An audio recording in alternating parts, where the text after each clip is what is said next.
nous mettre le son et puis on va commencer. Bonjour tout le monde. Bonjour. Bonjour.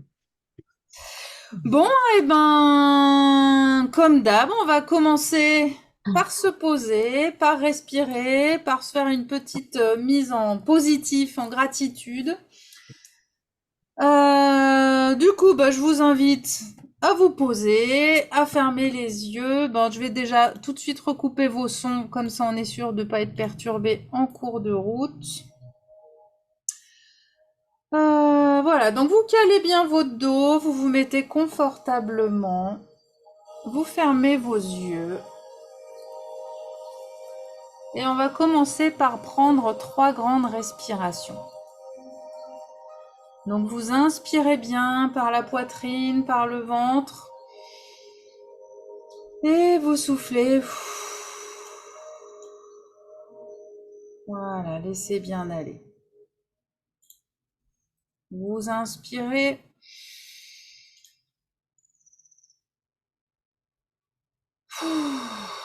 Et relâchez, laissez sortir toutes les tensions de la journée, toutes les contrariétés, on évacue tout. Allez, encore une fois, vous inspirez bien.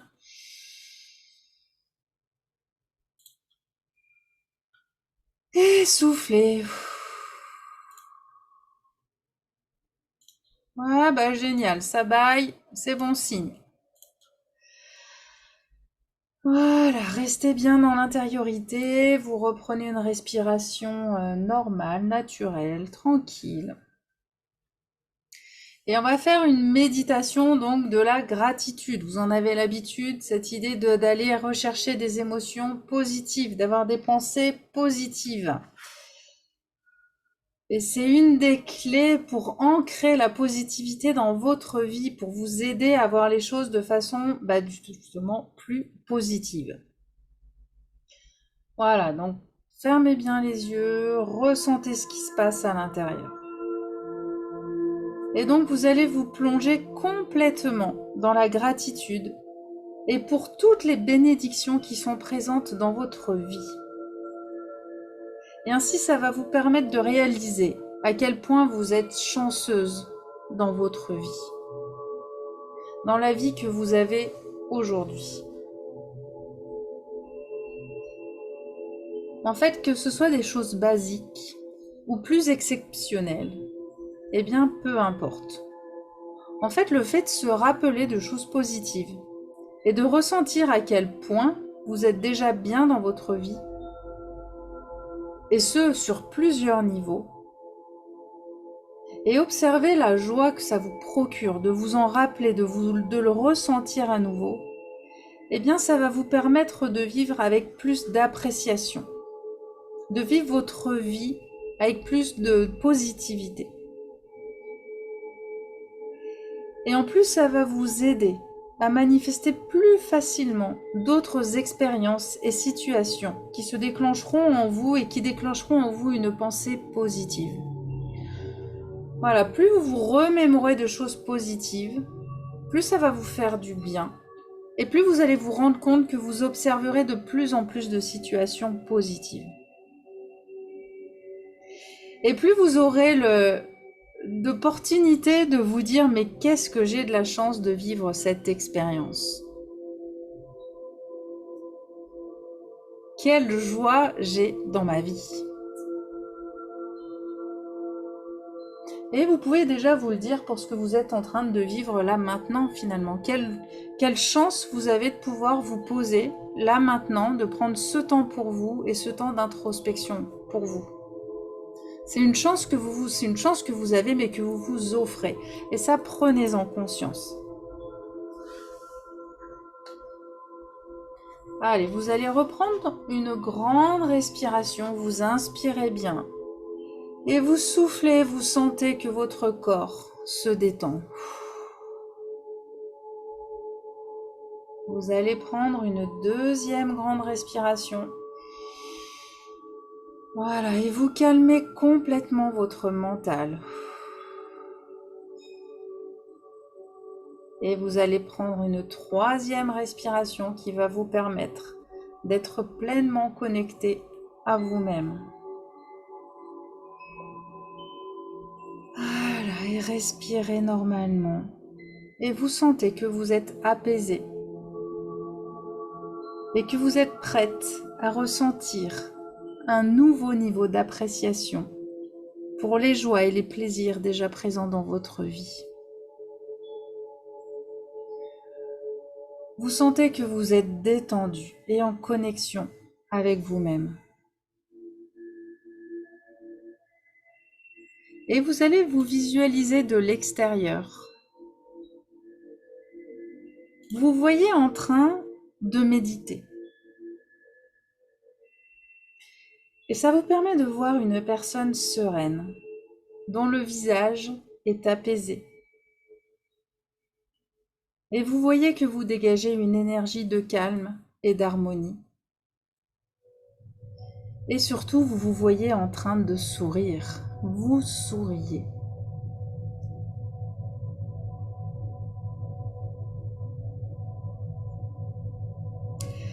Et à présent, vous allez vous projeter, visualiser votre vie quotidienne. Imaginez-vous chez vous et vous faites des tâches du quotidien. Et vous réalisez, en vous observant de l'extérieur, à quel point vous avez de la chance de vivre là où vous vivez.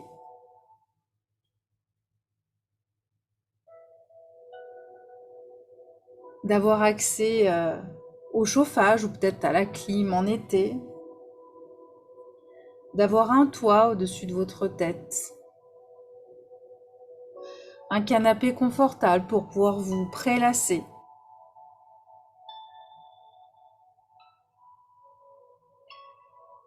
Et voyez comme la gratitude peut commencer par quelque chose de simple, par les choses simples. Vous mangez à votre faim.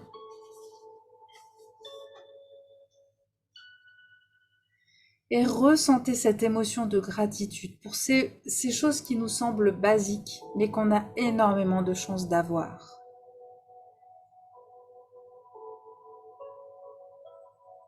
Et intérieurement, dites un grand merci du fond de votre cœur.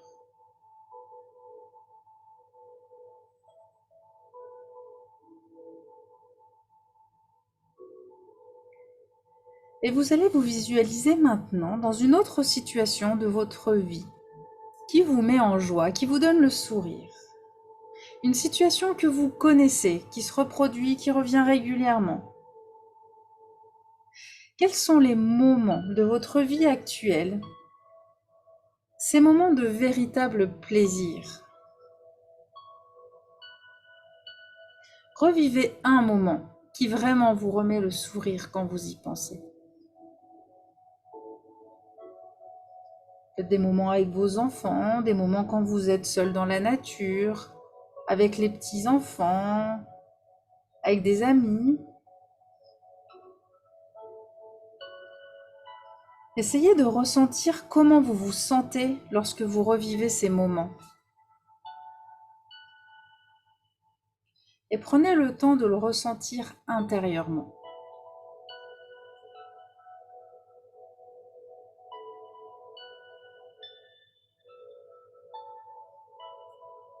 Et vous allez dire un grand merci du fond de votre cœur.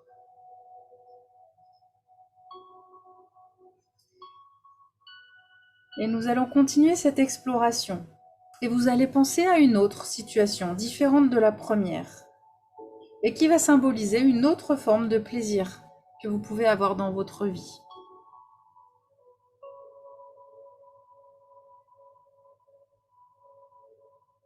Par exemple, qu'est-ce que vous ressentez quand vous avez un moment pour vous, un moment de pause juste pour vous? Des moments où vous pouvez vous retrouver.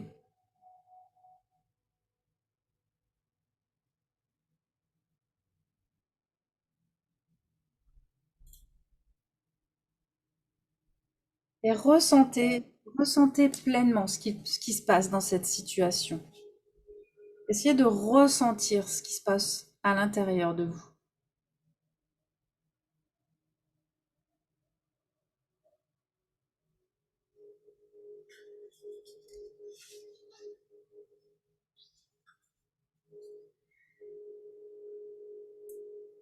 Voilà, sentez comme c'est agréable et comme c'est nourrissant aussi de revivre des moments agréables. Et ressentez la joie de ce moment.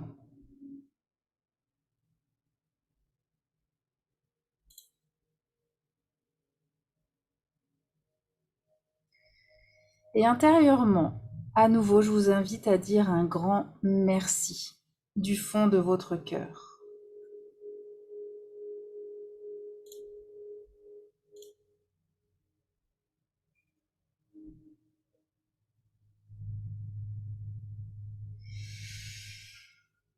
Voilà, vous êtes donc désormais empli de gratitude pour tout ce que vous offre votre vie. Et vous avez le sentiment d'être la personne la plus chanceuse qui soit. Et sentez que tout votre être se remplit et se nourrit et est comblé par tout ce que votre vie vous apporte.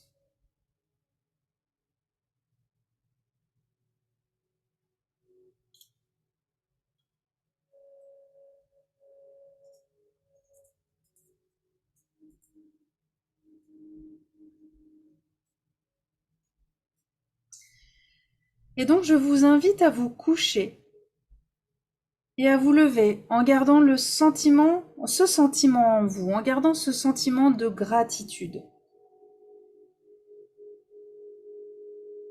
Et plus vous porterez donc attention aux choses positives de votre vie, plus vous porterez attention aux choses agréables de votre vie, et plus ça deviendra facile de le faire, et plus vous aurez conscience de tout ce qui va bien, de tout ce qui vous arrive de positif dans votre vie.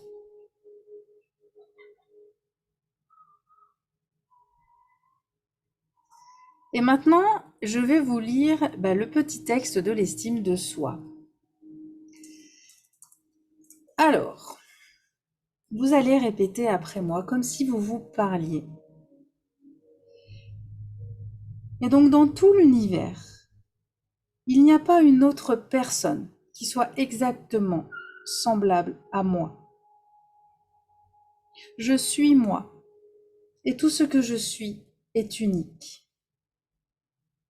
Je suis responsable de moi-même. J'ai tout ce qu'il me faut, ici et maintenant, pour vivre pleinement. Je peux choisir de manifester le meilleur de moi-même. Je peux choisir d'aimer, d'être compétente. Je peux choisir de trouver un sens à ma vie et un ordre à l'univers. Je peux choisir de me développer. Je peux choisir de croître et de vivre en harmonie avec moi-même et avec les autres. Je suis digne d'être acceptée et aimée, exactement comme je suis, ici et maintenant. Je m'aime et je m'accepte, et je décide de vivre pleinement dès aujourd'hui.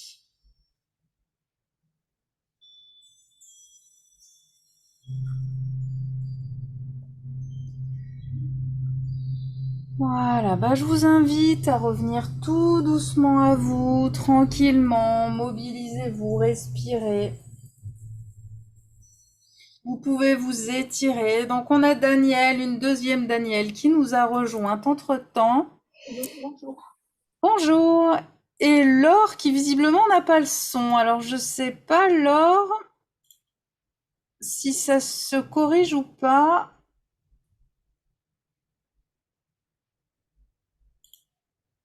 Bon, de toute façon, on va continuer, puis on va voir si Laure nous entend ou pas. Ah, ça va?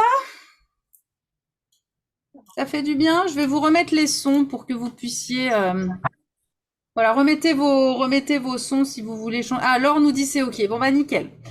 Alors Laure, je sais pas si vous avez le micro, vous pouvez réactiver votre son. Maintenant qu'on a fini la partie méditation pour pouvoir échanger, c'est plus facile qu'à l'écrit. Et puis éventuellement la caméra aussi.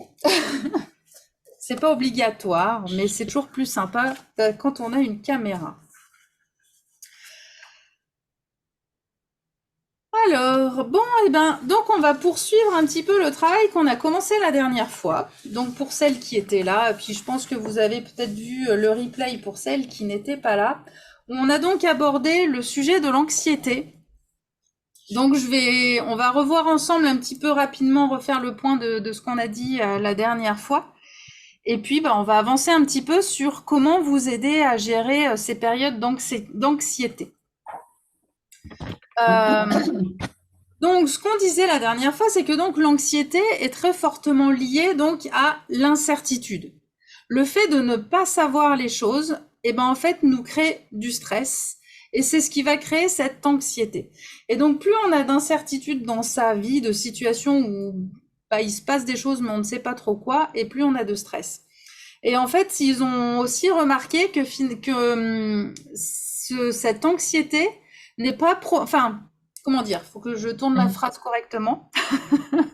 C'est-à-dire que des fois, on préfère savoir ce qui va nous arriver, même si c'est quelque chose de négatif. Mais en fait, on se sent plus rassuré que de ne pas savoir ce qui va nous arriver. En fait, vraiment, le fait de pas savoir, c'est ce qui crée le plus de stress et donc d'anxiété. Et donc, l'idée, c'est vraiment de prendre conscience que malheureusement, on ne peut jamais être sûr de rien. Donc, ça va être d'apprendre à se déconnecter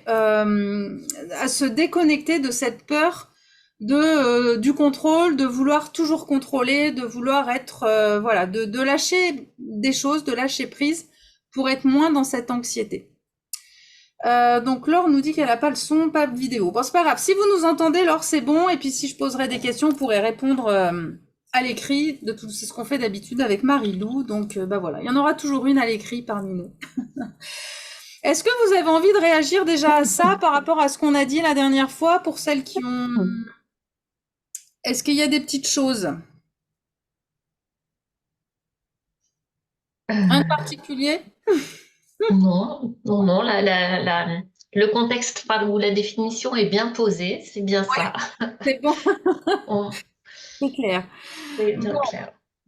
Donc l'idée, ça va être de vous aider à vous amener donc à faire baisser la pression pour vous sortir des situations qui vous mettent dans cette incertitude. Donc, ce qu'on avait vu la dernière fois, c'était que une des solutions pour vous aider à vous sortir du stress, ça va être déjà de faire une pause et d'accueillir votre incertitude. Parce que parfois, quand on a une peur, donc on essaie de s'occuper à faire autre chose, on essaie de s'obliger à penser à autre chose, et malheureusement, ça ne résout pas l'incertitude, et donc au final, le stress finit toujours par revenir. Et des fois, c'est mieux de se dire, ok, cette situation-là me fait peur, et d'en prendre conscience et de l'acter et de pas vouloir la faire taire parce que de toute façon elle va revenir. Donc en prendre conscience c'est important et lui laisser la possibilité de s'exprimer c'est important aussi. Et donc ce qu'on avait vu c'était une des solutions, c'était d'écrire et entre autres d'écrire à son anxiété. Donc ça je vous le rappelle, d'éventuellement faire une petite lettre à votre anxiété en nommant, en expliquant les sentiments qu'elle crée en vous. Voilà, ça peut être de lui dire, voilà, ma chère anxiété, à cause de toi, voilà, comment je me sens, il y a ce stress qui vient, cette situation me met inconfortable. Et puis voilà, vous essayez d'expliquer comment ça se manifeste en vous, ça me crée des douleurs, ou ça me donne envie de manger, ou ça me donne envie de crier, ou voilà, l'idée, ça va être de la poser et de lui laisser cette place pour s'exprimer. Et puis, ça va vous permettre, en l'écrivant, de mieux comprendre aussi ce qu'elle représente et en fait, ce qu'il a déclenché, pourquoi elle est là, et ça va vous aider à mieux la gérer. Ce qu'on avait vu aussi, c'est que une émotion forte, donc dure en moyenne 90 secondes. C'est vraiment la grosse émotion forte, la grosse émotion qui peut nous paralyser, entre guillemets, mais en tout cas, faire monter le niveau de stress. Donc, ce que vous pouvez faire aussi, c'est compter jusqu'à 90. Tranquillement, vous respirez, vous vous mettez en pause et vous comptez jusqu'à 90 et en vous disant ça va passer, ça va passer, ça va passer. Ça, c'est vraiment quand il y a une grosse bouffée de stress, c'est voilà, je respire et je compte comme les moutons, je compte jusqu'à 90 et vous allez voir que déjà le pic de stress va passer et vous pourrez plus facilement avancer et reprendre là où vous en étiez si ça vous a bloqué.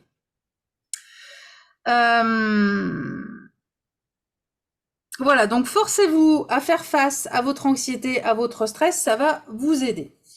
Ensuite, ce qu'on a... Oui, Élise, on avait parlé aussi de la respiration en carré.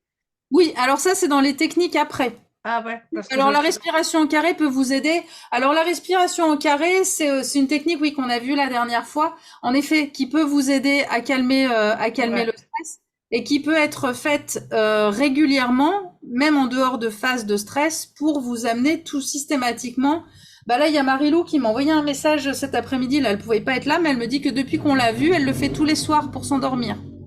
Parce qu'elle s'est rendu compte que ça l'a calmé et que ça l'apaisait. Donc c'est un exercice que vous pouvez faire vraiment régulièrement. Et moi, je le fais aussi un peu dans la journée, voilà, comme Super. ça. Bah, très bien. Ouais. C'est tr- Moi, je le fais quand je marche. Quand je viens au boulot à pied ou quand je repars, je respire comme ça aussi. Donc pour celles qui n'étaient pas là, la respiration en carré, en gros, on inspire sur 4 ou 5 secondes. On bloque la respiration sur 4 ou 5 secondes. On souffle sur 4 ou 5 secondes. On bloque sur 4 ou 5 secondes. On inspire. Voilà, on bloque, on souffle, on bloque. Et l'idée, c'est de faire tout sur les mêmes temps. Et quand vous faites ça, eh ben, ça vous pose. Et en plus, si vous devez, alors, soit vous pouvez le faire en comptant dans votre tête, soit ce qu'on a fait la dernière fois, c'est de vous mettre, alors sur YouTube, il y a plein de vidéos là-dessus sur la respiration carrée. Et vous voyez du coup un carré qui, alors il y a différentes façons de le visualiser, mais comme on disait la dernière fois, c'est vrai que le fait de le suivre, ça a aussi un côté un peu hypnotique qui aide aussi à détendre. Et donc ça vous guide sur la façon de respirer. Donc ça, c'est aussi une technique en effet que vous pouvez faire pour vous poser. Ce qui va vous aider aussi, donc à gérer votre anxiété qu'on a vu la dernière fois, c'est d'appliquer donc le mantra j'apprends à. C'est vraiment aussi de vous dire que vous êtes dans un apprentissage. La cohérence cardiaque, non, alors c'est un peu différent. La cohérence cardiaque, on inspire et on souffle aussi sur une même durée, et encore ça dépend exactement. Il y a des fois on peut inspirer plus court et souffler plus long, suivant si on veut se calmer, ou on peut inspirer plus long et souffler plus court si on veut se stimuler. Et la cohérence cardiaque, il n'y a pas d'apnée. Alors que là, on fait une apnée en fin d'inspiration dans la respiration carrée et on fait une apnée en fin d'expiration. En fait, vous verrez que des respirations, il y en a des variantes. Ouais, c'est vrai. Il y en a plein. Il y en a plein. Il y en a pas une qui sera mieux que l'autre. Elles sont toutes très différentes. Après, l'idée, peut-être pour vous aussi, c'est de les tester et de voir celles que vous aimez bien. Moi, je sais que j'aime bien avoir toujours un temps d'apnée. J'aime bien bloquer en fin d'inspiration. J'aime bien bloquer en fin d'expiration. Je trouve que ça permet de poser plutôt que d'enchaîner.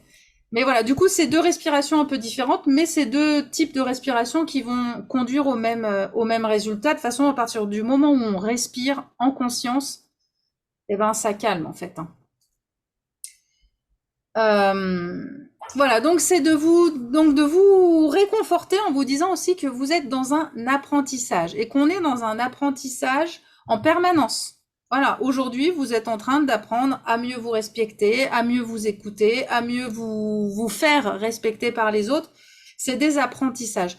Donc, on peut pas tout savoir, on peut pas tout contrôler et on ne pourra jamais tout contrôler. Et c'est normal que des fois, il y a des situations qui nous échappent. C'est pas une question de savoir, c'est pas une question d'être pas bonne, c'est pas une question de quoi que ce soit. On apprend à, et puis il y a des choses qu'on ne peut pas contrôler. Là, c'est ce qu'on va voir aujourd'hui.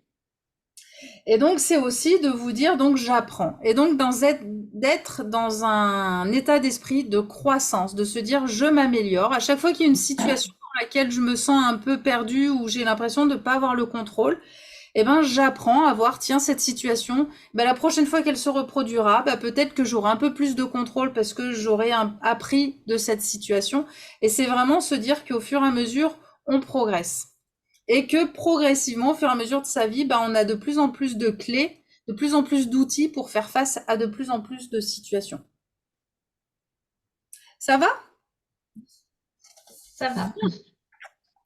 Alors, ça, c'est ce qu'on avait vu la dernière fois. Je prends mes petites notes, hein, parce que j'ai fait les choses. Donc, Ce que vous allez faire aujourd'hui, enfin ce qu'on va voir aujourd'hui, ça va être aussi pour vous aider à mieux gérer votre anxiété, ça va être d'identifier quelles sont les peurs réelles qui sont derrière votre anxiété. De quoi réellement vous avez peur?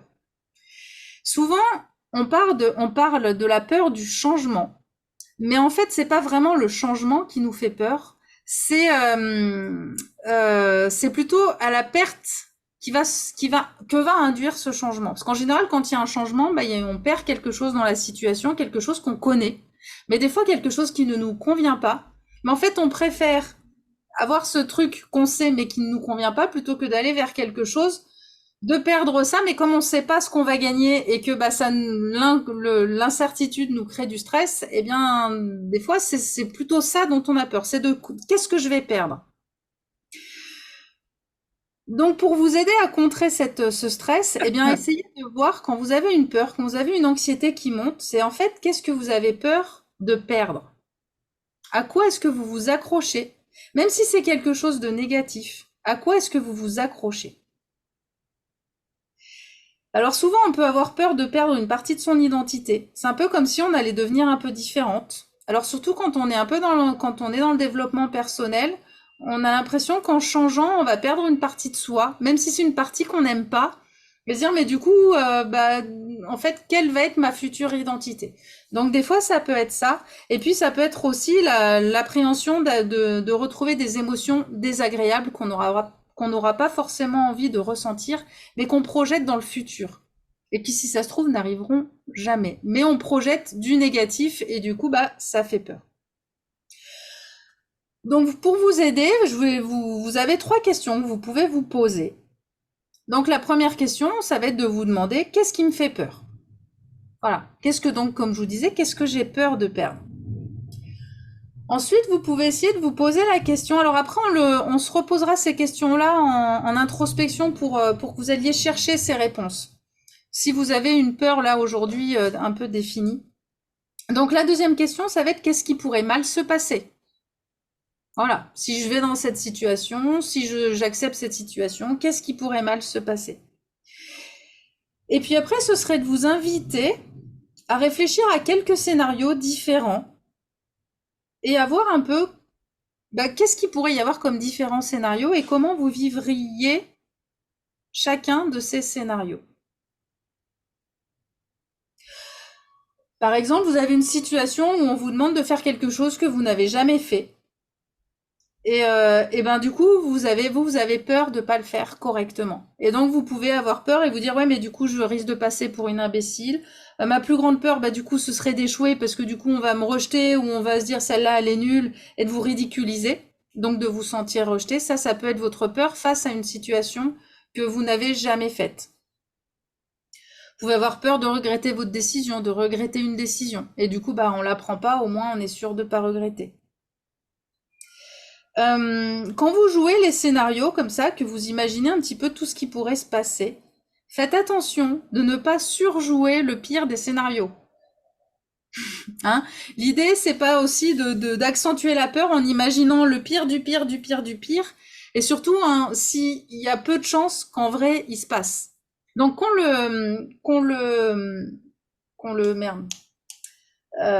l'identifie, c'est très bien. L'idée après, c'est qu'il faut pas que ça vienne mariner pendant des heures de rester dans le pire. Donc là, c'est pas le but, c'est pas de se faire souffrir par rapport à ça. Et donc, faites attention d'être sûr de ne pas exacerber non plus votre stress. D'accord? De pas, justement, d'aller voir le pire. Donc là, ce que vous pouvez pour vous aider, quand vous commencez à imaginer des scénarios, c'est déjà de vous demander, est-ce que mes craintes sont fondées? Parce que des fois, en plus, on peut se rendre compte qu'on a des peurs, mais qu'on sait très bien que ça n'arrivera jamais. Donc déjà, est-ce que c'est fondé ou est-ce que ce ne sont que des suppositions? Parce qu'il arrive aussi parfois qu'on suppose, surtout quand ça va faire intervenir la réaction de quelqu'un d'autre, de dire « ouais, non, mais si je lui dis, il va réagir comme ça ». Mais en fait, on ne sait pas, c'est juste une supposition. Donc ça, déjà, vous pouvez aussi vous réfléchir là-dessus. Est-ce que c'est fondé ou est-ce que ce sont des suppositions? Après, vous pouvez essayer de réfléchir aussi quelle est la probabilité que ce pire scénario se produise. Est-ce que c'est une chance sur 10, une chance sur 100, une chance sur 1000? Enfin voilà, essayez de voir à peu près ce pire scénario, finalement, à quel point il risque de se produire. Et puis réfléchissez aussi, parce que souvent c'est vrai qu'on pense au négatif, mais réfléchissez à quel serait le meilleur scénario. Puisque si vous avez envie de changer une situation, si vous avez envie d'agir sur une situation ou arrêter d'avoir peur d'une situation, il faut aussi imaginer vers quoi vous avez envie d'aller, quel serait le meilleur scénario vers lequel vous avez envie d'aller. Et ensuite, essayez d'être la plus objective possible à réfléchir à finalement qu'est-ce qui est le plus probable lequel de ces scénarios aura le plus de probabilité de se produire. Le négatif, le positif, l'entre-deux, voilà, d'être objectif avec vous.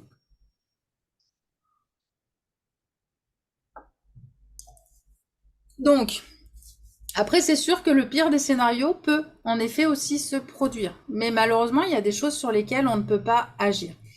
Et donc ça va être aussi quelque chose à réfléchir. C'est-à-dire que face à une situation, il y aura des éléments qui dépendront de vous et sur lesquels vous pouvez agir. C'est ce qu'on va appeler les stresseurs internes. Ils font partie de vous. Et ensuite, il y a des éléments extérieurs à vous sur lesquels vous ne pouvez pas agir. Vous n'avez aucune prise. Donc ça va être les stresseurs externes. Ceux-là, vous ne pouvez pas agir. Donc là, l'idée, ça va être aussi pour vous d'apprendre à différencier les deux et à voir sur lesquels vous pouvez agir et les stress sur lesquels vous pouvez agir et les stress sur lesquels vous n'avez pas de prise. Et puis, je vous invite aussi, donc toujours dans cette idée du positif, c'est au lieu de réfléchir à si ça marchait pas, posez-vous la question, et qu'est-ce qui serait bien si ça marchait? Et qu'est-ce qui se passerait si ça marchait? Si ça allait vers le meilleur scénario possible, qu'est-ce que ça m'apporterait? Et ça va aussi vous aider à avancer et aller vers les choses parce qu'il y a quelque chose qui va vous porter.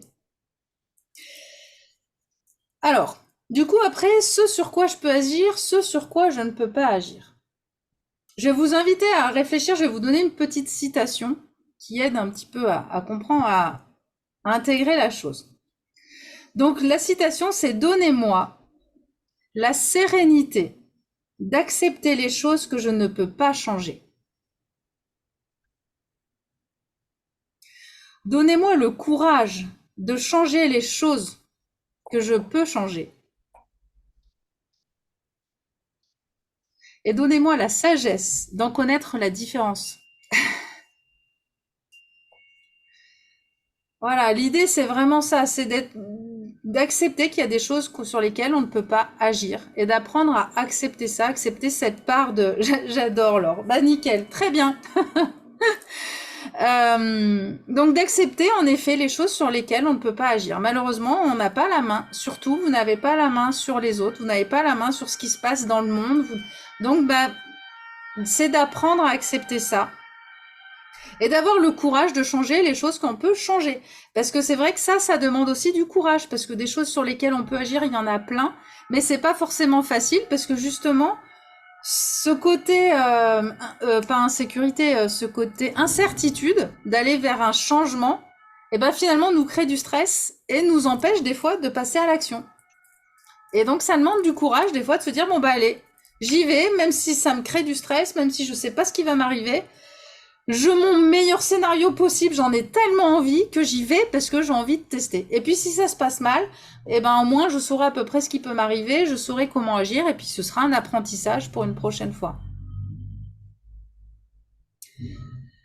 Est-ce que ça va jusque-là? Est-ce que vous avez envie de réagir?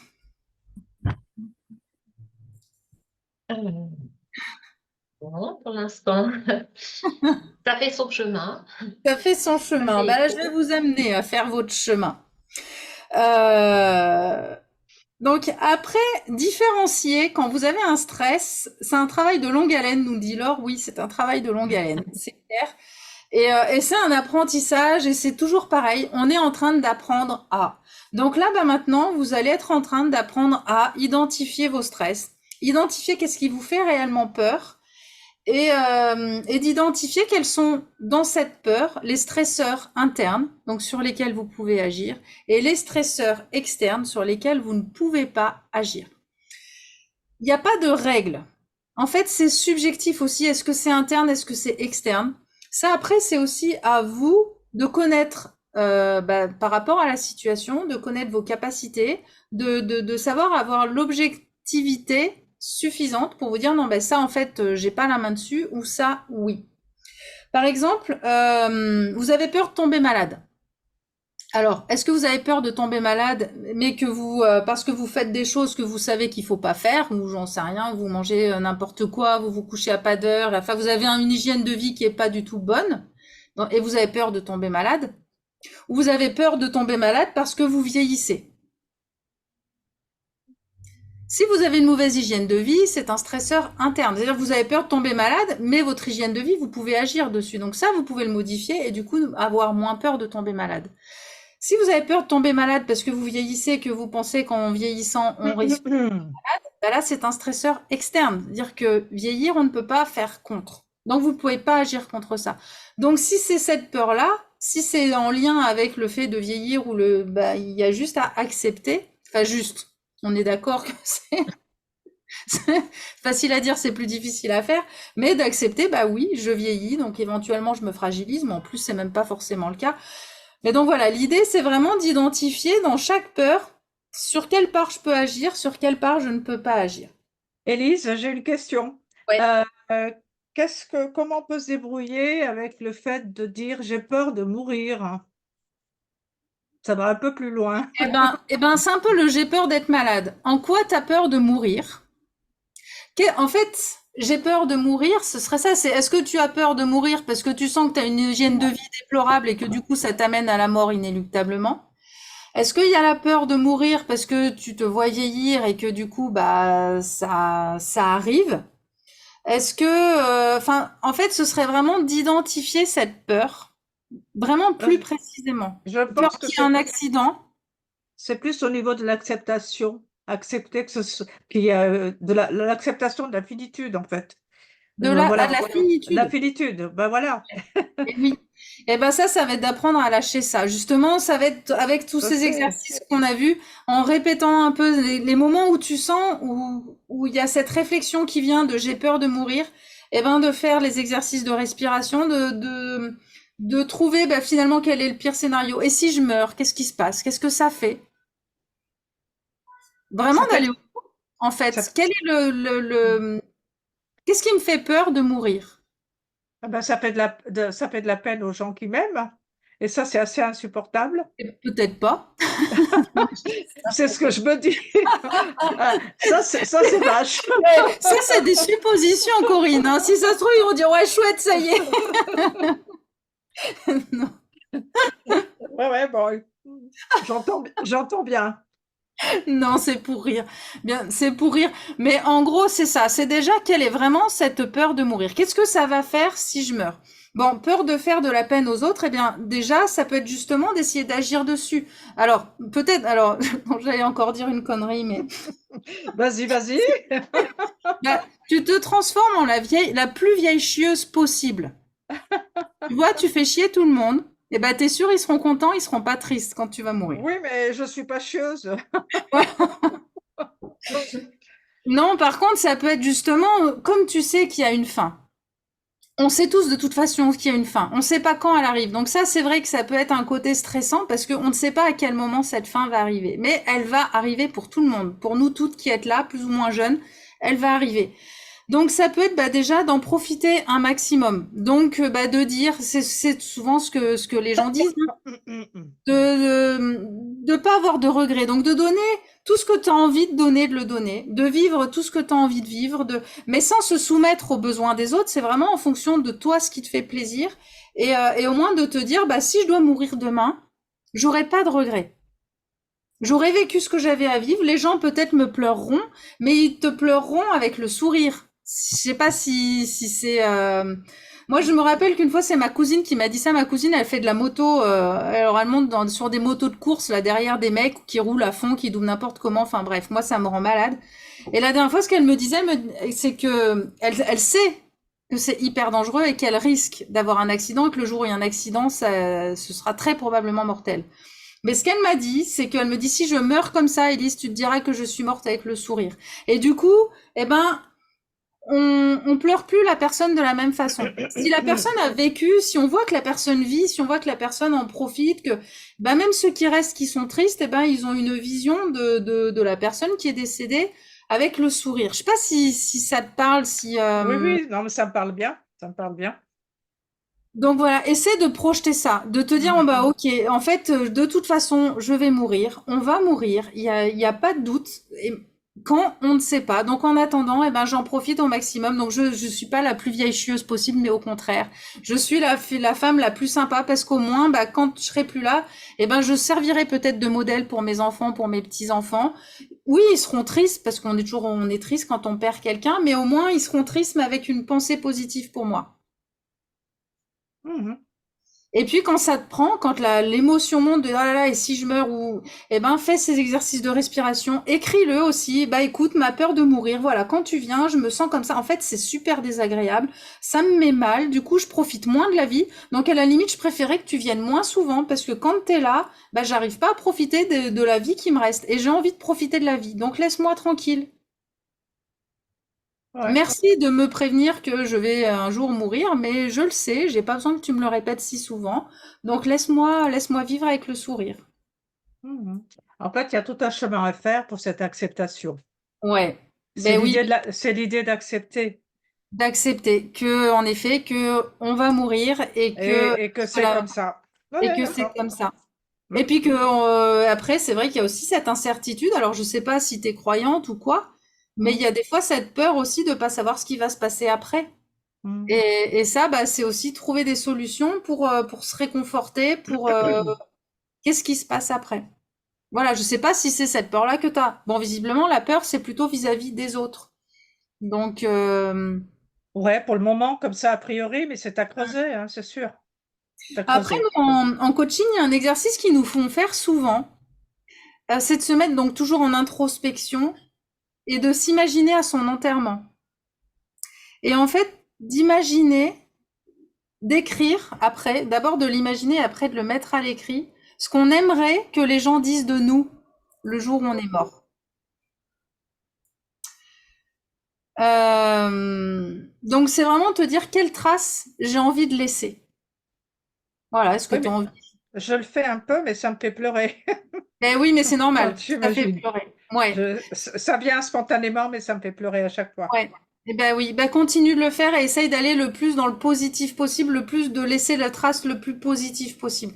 Et progressivement, eh ben du coup, cet enterrement deviendra plus un moment de joie, je sais pas si on peut le dire, mais voilà, de voir qu'au moins, même si tu t'en vas, tu vas laisser une trace inéluctable et positive autour de toi. Ça peut être un bon exercice aussi.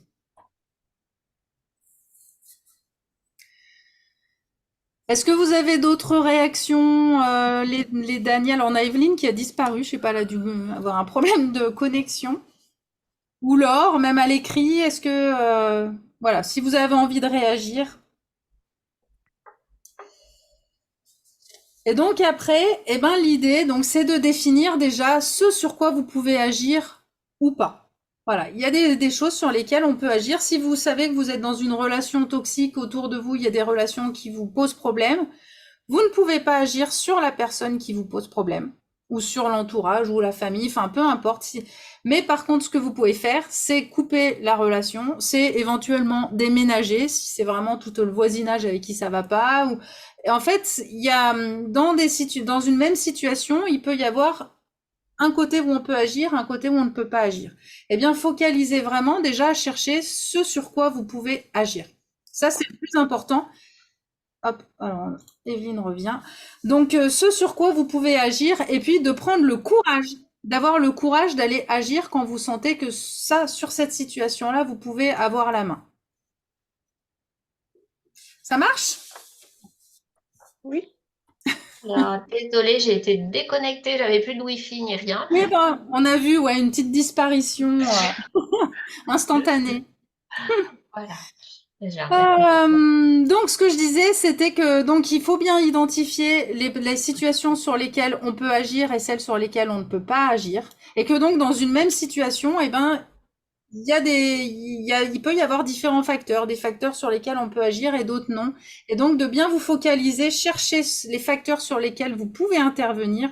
Et après, donc, comme on disait tout à l'heure, d'avoir le courage d'agir pour faire changer les choses. Donc les choses sur lesquelles vous ne pouvez pas agir, ça va être tout ce qui est sur l'environnement. Vous ne pouvez pas agir sur les autres. Vous pouvez pas agir sur la planète. Vous pouvez pas agir. Alors certes, en modifiant vos actions ou en changeant vos comportements, il y a une part de vous qui va déteindre sur les autres et qui va progressivement agir sur les autres. Mais s'ils n'ont pas envie, si ça ne déteint pas sur eux, vous ne pouvez pas imposer à quelqu'un de changer, vous pourrez rien imposer aux autres. Donc, autant dire qu'on ne peut pas agir sur les autres.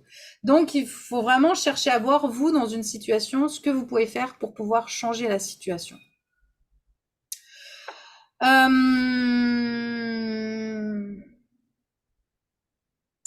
Je pense qu'on va faire un petit exercice. J'avais envie de vous accompagner dans un exercice qu'on va appeler le ballon des émotions. Un exercice qui s'appelle le ballon des émotions.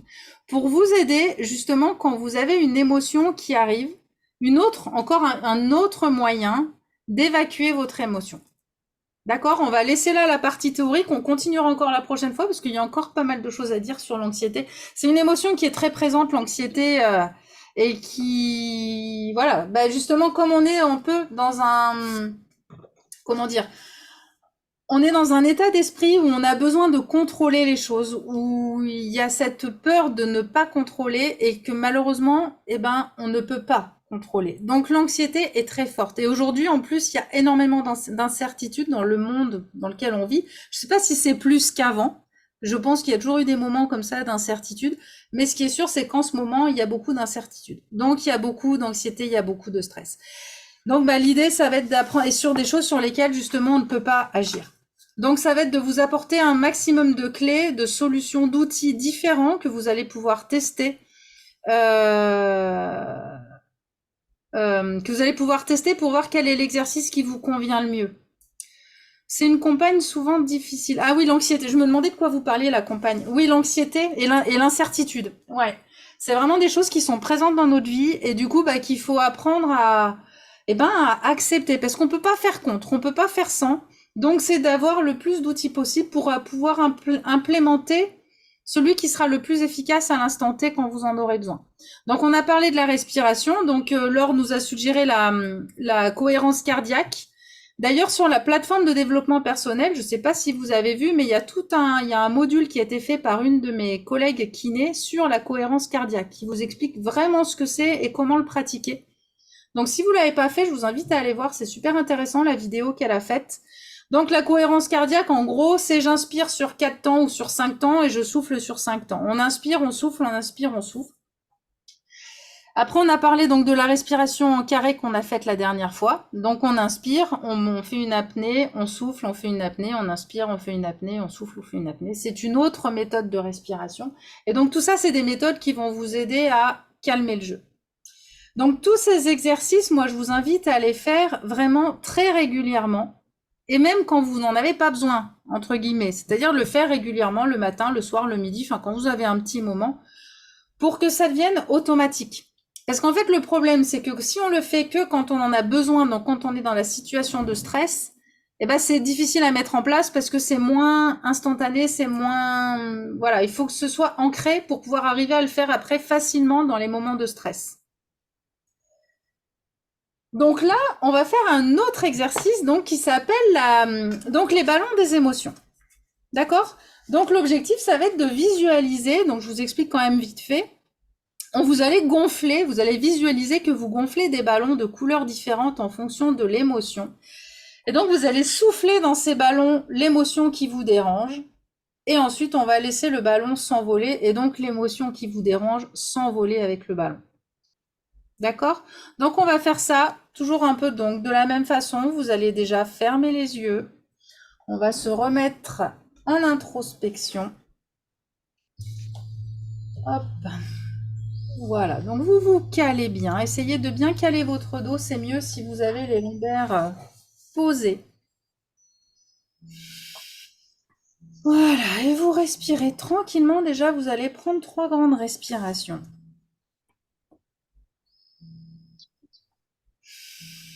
Voilà, soufflez bien. Je suis désolée. Je vais devoir m'arrêter parce que je suis pas chez moi et puis ma fille, elle arrive. Ah bon, eh ben, bonne soirée, Daniel. Bonne soirée à toutes. À Merci, bientôt. merci. Voilà, donc je vous coupe les sons à chacune, comme ça on est sûr de ne pas être dérangé par des sons. Voilà. Voilà, donc vous respirez naturellement, vous laissez aller. Et donc ce qu'il faut vous dire, c'est que de savoir nommer l'émotion que vous ressentez, l'émotion qui est là, que plus vous arriverez à la nommer de manière précise, et plus vous aiderez votre corps à mieux l'ajuster, à ajuster votre comportement en fait. C'est vraiment important de savoir ce que vous ressentez. Une émotion qui est entendue, une émotion qui est reconnue, une émotion qui est verbalisée, qui est exprimée, une émotion qui est comprise, eh bien va disparaître.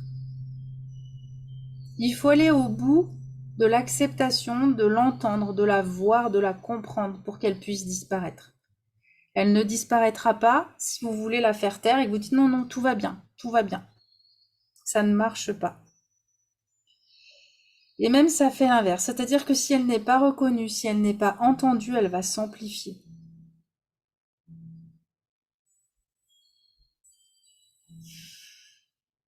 Voilà, donc vous allez respirer calmement.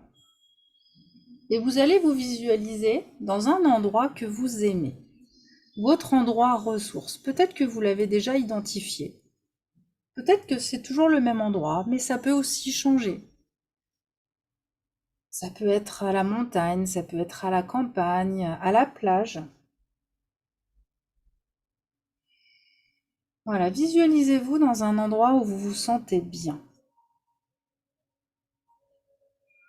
Et vous sentez qu'autour de vous, tout est calme. Voilà, vous avez les odeurs qui vous rassurent. Vous avez des sons qui vous rassurent. Vous avez le paysage qui vous fait du bien. Donc là, vous vous sentez tranquille, vous vous sentez sereine et vous respirez tranquillement. Et vous allez plonger la main dans votre poche pour en ressortir un ballon de baudruche rouge qui va symboliser votre colère. Et donc vous allez souffler dans ce ballon et vous allez gonfler ce ballon rouge en soufflant toute votre colère à l'intérieur de ce ballon. Vous pouvez même faire le mouvement là avec votre bouche comme si vous le faisiez pour de vrai. Voilà, très bien. Vous pouvez aussi mettre la main, visualiser vraiment le truc de... Et cette colère, je la souffle, je la souffle, je la souffle. Et votre ballon, voyez-le grandir, grandir, grandir, grandir. À chaque expiration, vous sentez que vous projetez cette émotion, vous projetez votre colère à l'intérieur du ballon qui gonfle, qui gonfle, qui gonfle, qui gonfle.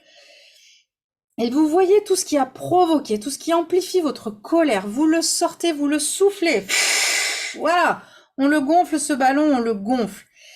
Et vous devez sentir sous vos doigts, sentez là, ce ballon qui devient tout tendu, là, qui devient gros, gros, gros, gros, gros, et vous emprisonnez cette colère dedans, vous la prenez dedans. Et quand vous sentez que progressivement, l'énergie de la colère diminue, que voilà, ça va mieux, vous avez sorti ce qu'il y avait à sortir, vous allez encore un petit peu plus, vous allez vraiment au bout de l'émotion. Et puis vous allez fermer le ballon avec un nœud solide. Voilà, ça doit plus rouvrir. On le ferme le ballon, on le ferme. Et puis vous le gardez dans vos mains et vous le soupesez. Et vous sentez comme il est lourd, en fait, il est chargé. Mais il ne vous appartient plus, en fait.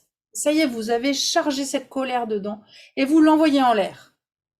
Et là, tout d'un coup, il est plus lourd. Il est comme s'il était en hélium, là. Et il s'envole, il s'envole, il s'envole. Et vous le voyez rejoindre le ciel. Et puis disparaître, devenir de plus en plus petit, et il s'en va. Et cette colère, vous l'avez évacuée. Et maintenant, vous allez respirer la légèreté que vous avez en vous. en savourant cet instant-là de libération. Sentez-vous apaisé. Ressentez qu'il y a un poids là qui vient de partir. Voilà, ressentez ça. Et puis vous allez aller chercher un autre ballon. Cette fois, ce ballon, il est vert. Et il va représenter vos peurs. Et donc de la même façon, vous mettez le ballon à la bouche. Vous pouvez le visualiser, vous pouvez même faire le mouvement si ça vous aide. Et vous allez souffler, gonfler ce ballon avec tout ce qui vous fait peur, tout ce qui vous stresse, toutes ces incertitudes, tous ces trucs. Voilà, j'ai peur de ça, et puis j'ai peur de ça. Et on le souffle, on le souffle, on le souffle. Et faites gonfler ce ballon. À chaque souffle, sentez-vous vraiment projeter cette émotion de la peur à l'intérieur du ballon et votre ballon, il grossit, il grossit, il grossit. Vous voyez défiler à chaque souffle ce qui provoque vos peurs, ce qui intensifie vos peurs. Voilà, soufflez-le et voyez ce ballon qui grossit, qui grossit. Sentez-le qui se durcit aussi du coup et vous les soufflez vos peurs et vous allez jusqu'au bout de vos peurs. Et donc toutes vos angoisses sont là, elles sont emprisonnées dans ce ballon. Et sentez progressivement que cette énergie s'épuise, que progressivement les peurs sont de moins en moins là et qu'elles sont passées dans le ballon. Et soufflez encore un petit peu plus vraiment pour aller au bout. Et puis vous fermez le ballon, vous faites un nœud vraiment qui ne pourra jamais se défaire, un nœud bien solide. Et de la même façon, vous soupesez ce ballon, ressentez comme il est lourd, comme il était en vous, mais qu'il n'est plus en vous. Il est dehors maintenant, il est dehors. Et hop, on l'envoie dans les airs et vous le regardez disparaître. Vous le regardez s'envoler, s'envoler, s'envoler, disparaître loin, loin, loin à l'horizon. Il s'en va loin, il ne vous appartient plus.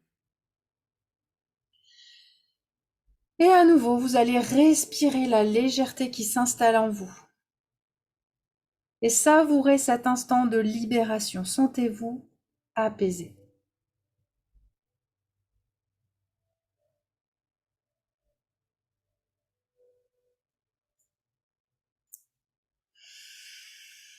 Et maintenant, vous allez prendre un ballon bleu.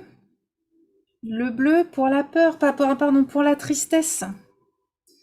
Ce qui vous fait de la peine, ce qui vous rend triste. Voilà, de la même façon, vous amenez ce ballon dans la bouche. Et vous allez le gonfler, vous soufflez. Et à chaque souffle, on sort tout ce qui nous fait de la peine, tout ce qui nous rend triste. On le sort. Et souvent, dites-vous que ce qu'il y a derrière la colère, ce qui vous met en colère, c'est souvent des choses qui vous rendent triste. Donc cette tristesse, il faut aussi la faire sortir. À chaque souffle,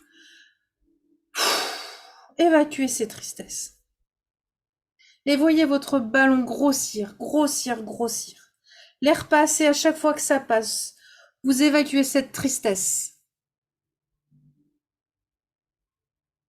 Voilà, et vous sentez les parois du ballon qui grandissent, qui durcissent. Et vous évacuez vos tristesses. Laissez-les passer. Vous pouvez pleurer s'il y a besoin aussi. Pleurez, imaginez que ce sont les larmes que vous mettez dans votre ballon et que ce sont les larmes que vous sortez, ce sont ces larmes que vous allez envoyer dans le ciel. Voilà, allez de plus en plus loin jusqu'à ce que vous sentiez que ça vous a posé, ça vous a calmé. Et donc quand c'est le cas, vous faites un nœud à votre ballon, un nœud bien solide. Vous soupesez ce ballon, vous ressentez ce poids de votre tristesse. Et hop, vous l'envoyez dans les airs, vous le regardez partir et vous le regardez disparaître. Loin dans l'horizon, il s'envole, il devient tout petit, petit, petit, petit, petit, jusqu'à ce qu'on ne le voit plus.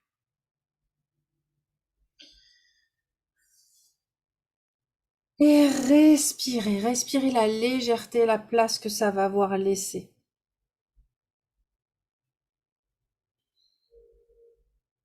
Prenez conscience de ce que vous avez relâché.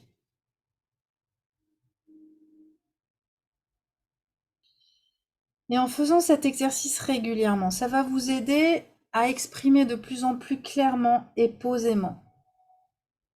Et surtout aussi à l'exprimer avec bienveillance envers vous-même et envers la personne qui reçoit ces émotions. Le fait de mieux les identifier, ça va vous aider à mieux les vivre. Et ça va vous aider aussi à gagner en confiance en vous, de mieux ressentir vos émotions, de mieux savoir les nommer, de mieux savoir les exprimer. Ça va vous aider à retrouver confiance en vous.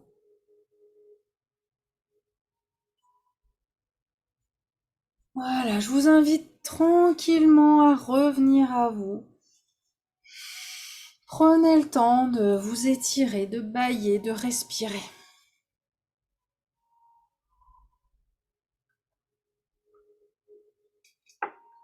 Alors bien sûr, c'est un exercice qu'il va falloir refaire en fonction de votre rythme à vous.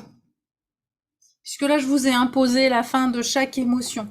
Mais finalement, aller au bout de chaque émotion, vraiment aller au bout de la colère, au bout de la peur, au bout de la tristesse. Tant que vous sentez qu'il y en a encore, vous soufflez, vous gonflez encore. C'est un ballon qui n'a pas de fin. Vous pouvez le gonfler autant que vous pouvez et l'envoyer loin après. Et donc cet exercice, faites-le régulièrement. Est-ce que vous voulez remettre vos micros et me dire un petit peu comment vous avez vécu, ce que vous avez ressenti? Si vous le voulez. Moi, je veux bien. Moi.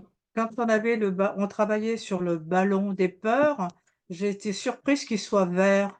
Moi, je l'ai fait noir. Ah bah tu peux le faire noir. Ça m'a C'est ça vrai, m'a gê c'est vrai. ça m'a gêné qu'il soit vert. Bon, et ben dans ton imagination à toi, tu le feras noir. Et ben, moi, de toute façon, je suis partie sur du Il est noir. resté noir. Et ben très bien. Moi aussi, hein, je te rejoins, Corinne. Il était noir, le mien. Il était noir aussi. Où il était vert, il est devenu noir. Voilà. C'est ça. Ou alors il était vert, bien cacadois, bien foncé. Et puis aussi, à la fin, j'ai eu envie de faire un ballon avec des rires. Ah oui, Et ouais, je partais un petit peu là-dedans, un ballon avec des rires, c'est vrai, c'est une très bonne idée. de l'humour, voilà, c'est quelque chose qui est Oui. arrivé un peu comme ça. Ah, c'est génial. Ah bah tu vois, tu nous donnes une idée supplémentaire. Donc Un ça, c'est ballon, super. un Et à ballon la limite, plus. alors Et peut-être pas.